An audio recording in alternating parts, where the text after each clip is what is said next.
শিরসে নেহি মোর ভাষা জননী ধন্যে পুণ্যে পাওনি আই ধন্যে পুণ্যে পাওনি শিরসে নেহি মোর ভাষা জননী প্রকৃতির রকে রকে অবলকময় সংসার হৃদি জলে ঢালে পরিময় কোমল সপার কলি ধোয়ে ধোয়ে ধোয়ে তুলি ঋণে কি কোনে তুলে রাগিনী ও মোরা পুনারে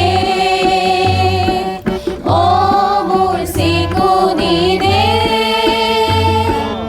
এনে খন হুয়ালা এনে খন হুকলা এনে খন মরমর রে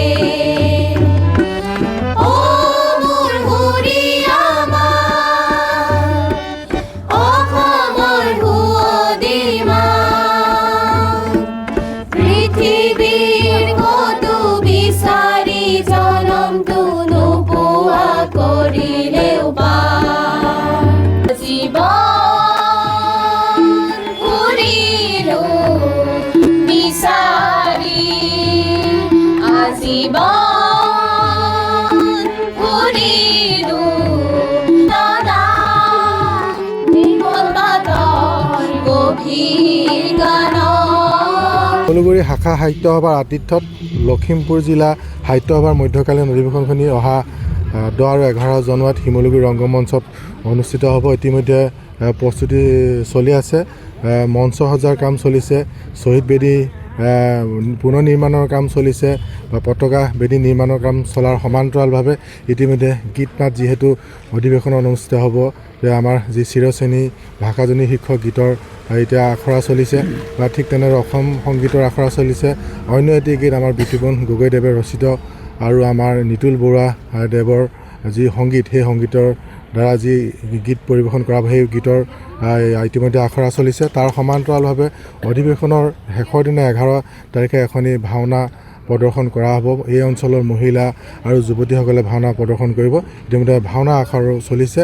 প্ৰথম দিনা যিহেতু আমাৰ অসম সাহিত্য সভাৰ সভাপতি ডক্টৰ বসন্ত গোস্বামী ডাঙৰীয়া আহিব, তেখেত আমাৰ যি শিমলুগুৰি স্বৰ্ণ শাখা সাহিত্য সভাৰ যি আজীৱন সভ্যৰ যিখন অধিৱেশন, সেই অধিৱেশনত তেখেতে অংশগ্ৰহণ কৰিব। ইয়াৰ সমান্তৰালভাৱে সেইদিনা আমাৰ শিমলুগুৰি স্বৰ্ণ শাখা সাহিত্য সভাৰ মুখপত্ৰ উন্মোচন কৰা হ'ব আৰু কেইবাখনো এই অঞ্চলৰ বিশিষ্ট ব্যক্তিৰ গ্ৰন্থ উন্মোচন কৰা হ'ব।